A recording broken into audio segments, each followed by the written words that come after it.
Hello friends, welcome to our YouTube channel पे on science. आज हम लोग डिस्कस करेंगे भारतीय भवन के क्लास 10th के बायोलॉजी का जो चैप्टर जनन है।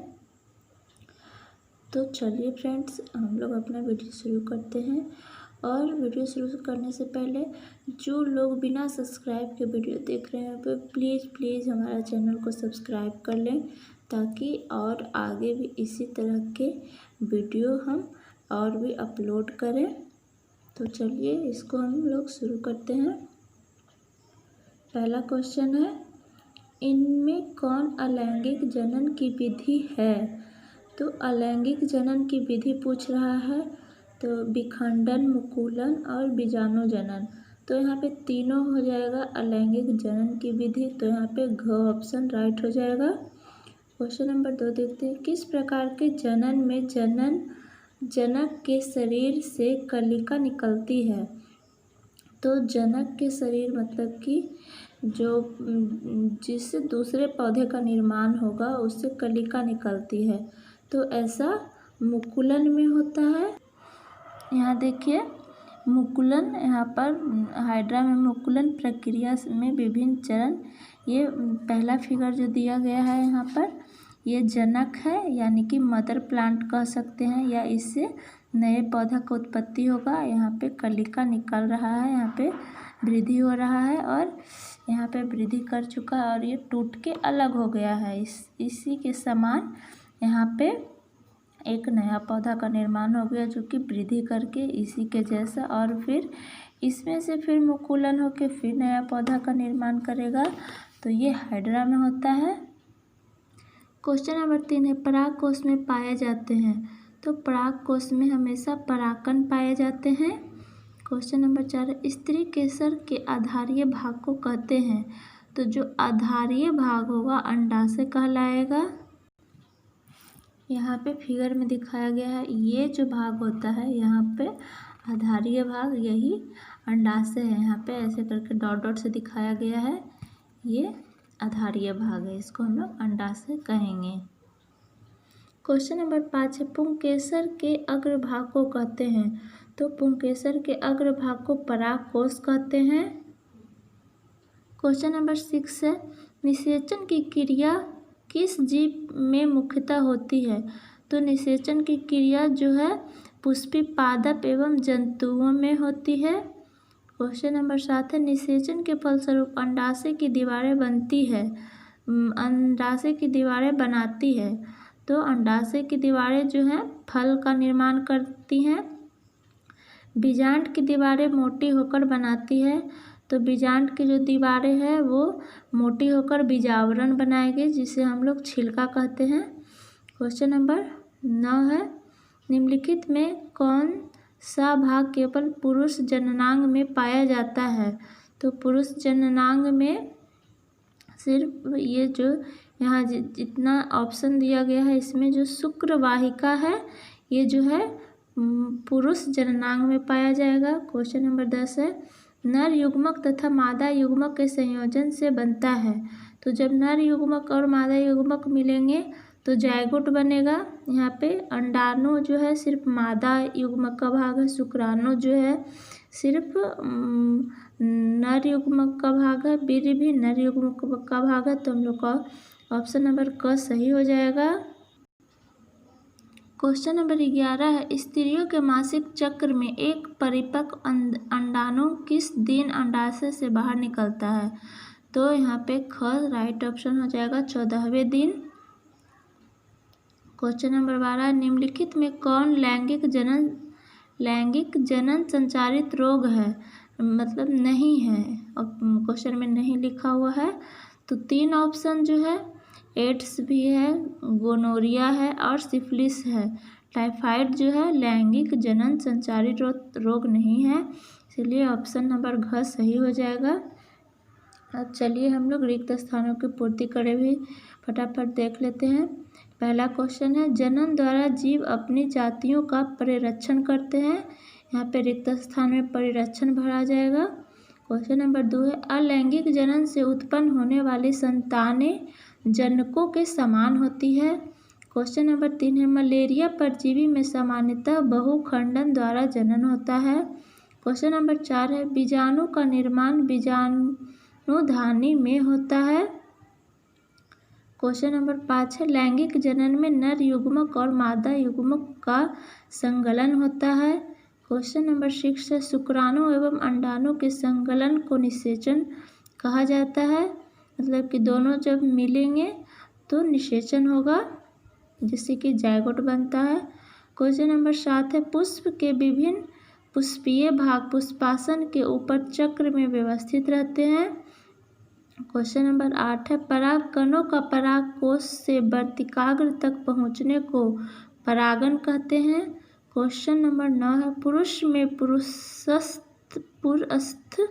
ग्रंथियों की नलिकाएं मूत्राशय से आने वाली नली के साथ जुड़कर मूत्र मार्ग का निर्माण करती है। क्वेश्चन नंबर 10 है किशोरावस्था में द्वितीय लैंगिक लक्षणों का विकास हार्मोन के कारण होता है। मनुष्य में गर्भाशय की गुहा में भ्रूण का विकास होता है। अब अति लघुत्तरीय प्रश्न उत्तर है। तो पहला प्रश्न है कि जनन किसे कहते हैं, तो इसका आंसर हो जाएगा वह प्रक्रम जिसके द्वारा जीव अपने जैसी संतान की उत्पत्ति करते हैं वह जनन कहलाता है। क्वेश्चन नंबर 2 है जनन कितने प्रकार के होते हैं, तो जनन 2 प्रकार के होते हैं अलैंगिक जनन और लैंगिक जनन। क्वेश्चन नंबर 3 है अलैंगिक जनन की 2 मुख्य विधियों के नाम लिखे, तो अलैंगिक जनन में मुकुलन हो जाएगा, विखंडन हो जाएगा, ये 2 मुख्य विधि होगा और बहुत सारी विधियां होता है। क्वेश्चन नंबर 4 देखते हैं 2 पादपों के नाम लिखें जिसमें कायिक प्रबंधन होता है, तो 2 पादपों का नाम एक तो अंगूर हो जाएगा, गुलाब और आर्किड्स में भी जो आर्किड्स पौधा है उसमें जो कायिक प्रबंधन होता है, मतलब कायिक प्रबंधन मतलब उसका टहनी भी हम लोग लगाएंगे तो उसमें नया पौधा जड़ और पत्ती का निर्माण हो जाएगा और वो एक नया पौधा बन जाएगा, इसे ही कायिक प्रबंधन कहा जाता है। क्वेश्चन नंबर 5 है किसी एक पौधे का नाम लिखें जिसमें पत्तियों द्वारा कायिक प्रबंधन होता है, तो ये पौधा ब्रायोफिलम है, किताब में यहाँ दिखाया गया है। ये एक पत्ती है जो कि मांसल गुद्देदार पत्ती होता है और इसमें देखते देखते पत्ती में ही नया पौधा उगने लगता है और यहाँ पर किनारे किनारे यहाँ पर पत्ती जो नया पौधा होता है वहाँ पे जड़ निकलने लगता है और ये पौधा टूट के जब गिरता है या फिर अलग हम लोग करते हैं तो फिर ये एक नया पौधा बन जाता है। तो ये ब्रायोफिलम की पत्ती द्वारा कायिक प्रबंधन यहाँ पे पौधा में दिखाया गया है। ये एक पत्ती है और इसमें से नया पौधा का निर्माण हो रहा है। क्वेश्चन नंबर 6 है कायिक प्रबंधन में वांछित गुणों का परिरक्षण क्यों होता है, तो इसका आंसर हो कायिक प्रबंधन द्वारा उत्पन्न होने वाले पौधे आनुवांशिक रूप से अपने जनक के अनुरूप होते हैं, इसीलिए उनमें वांछित गुणों का परिरक्षण होता है। क्वेश्चन नंबर 7 है डीएनए प्रतिकृति का जनन में क्या महत्व है, तो इसका आंसर हो जाएगा जनन के दौरान जीवों को शरीर का अभिकल्प समान होने के लिए उनका ब्लूप्रिंट भी समान होता है, समान हो इसके लिए डीएनए की प्रकृति का महत्व है।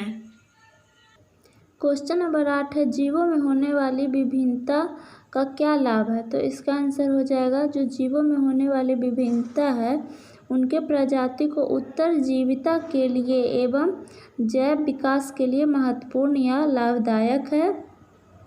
क्वेश्चन नंबर 9 है पुंकेसर के भाग का नाम लिखें, तो पुंकेसर के भाग का नाम हो जाएगा तंतु और परागकोश। पुंकेसर जो होता है फूल का नर भाग होता है। क्वेश्चन नंबर 10 है अंडाशय के अंदर क्या पाए जाते हैं, तो पहला नंबर तो अंडाशय जो होता है पौधे का मादा भाग होता है और इसके अंदर बीजांड पाए जाते हैं। क्वेश्चन नंबर 10 है, कीटों की भूमिका किस प्रकार परागण में होती है?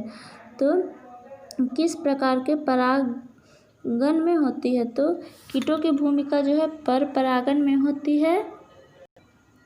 क्वेश्चन नंबर 12 है, अगर नर या मादा अंगों में किसी एक का अभाव हो तो ऐसे जीव क्या कहलाते हैं? तो ऐसे जीव जो है एक लिंगी या एक लिंगाश्रयी कहलाते हैं।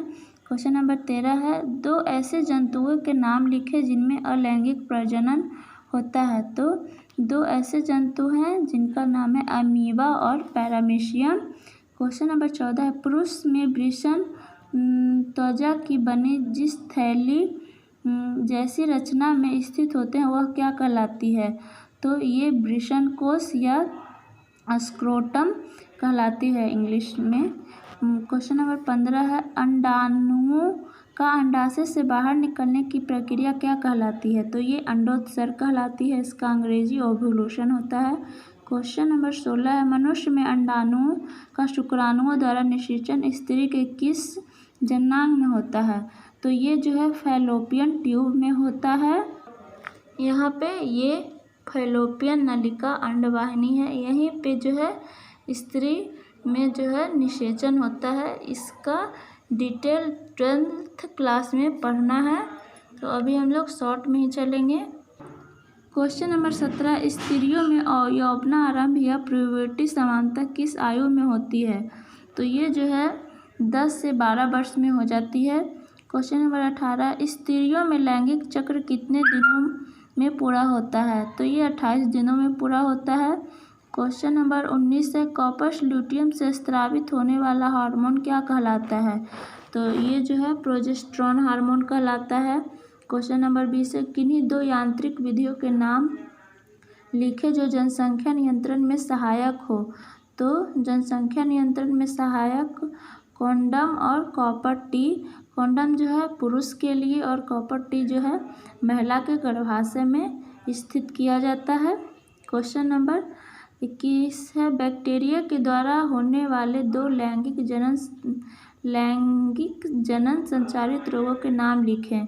तो बैक्टीरिया द्वारा गोनेरिया और सिफिलिस जो है लैंगिक संचारित रोग उत्पन्न होता है। क्वेश्चन नंबर 22 है, जीवों में आनुवांशिक गुणों का वाहक क्या है? तो जीवों में आनुवांशिक गुण जो है वो केंद्र के भीतर डीएनए और प्रोटीन से बने गुणसूत्र होते हैं जो कि जीवों में आनुवांशिक गुणों का वाहक होते हैं। क्वेश्चन नंबर 23 है, किस प्रकार के जनन में शुक्राणु एवं अंडाणु का निर्माण नहीं होता है?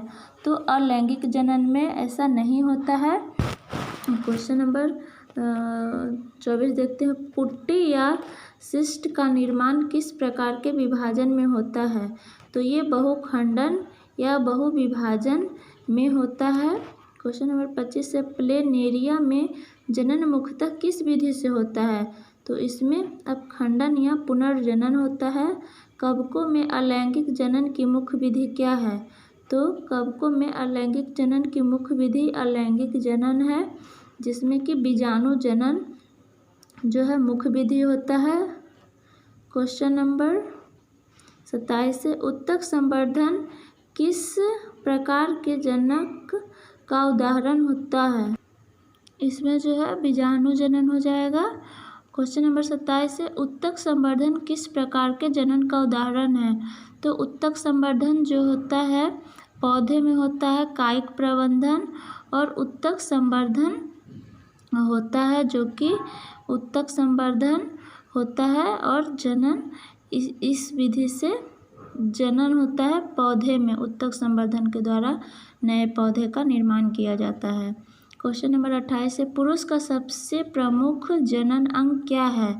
तो पुरुष का सबसे प्रमुख जनन अंग वृषण है, जिसमें कि शुक्राणु का निर्माण होता है। क्वेश्चन नंबर 29 है, मूत्राशय के आधार पर स्थित एक छोटी लगभग गोलाकार ग्रंथि को क्या कहते हैं? तो इसे पृष्ठ ग्रंथि कहते हैं, पोस्टर्ड ग्लैंड कहा जाता है इंग्लिश में। प्रत्येक स्त्री में कितना अंडाशय पाया जाता है? तो प्रत्येक स्त्री में एक जोड़ा अंडाशय पाया जाता है।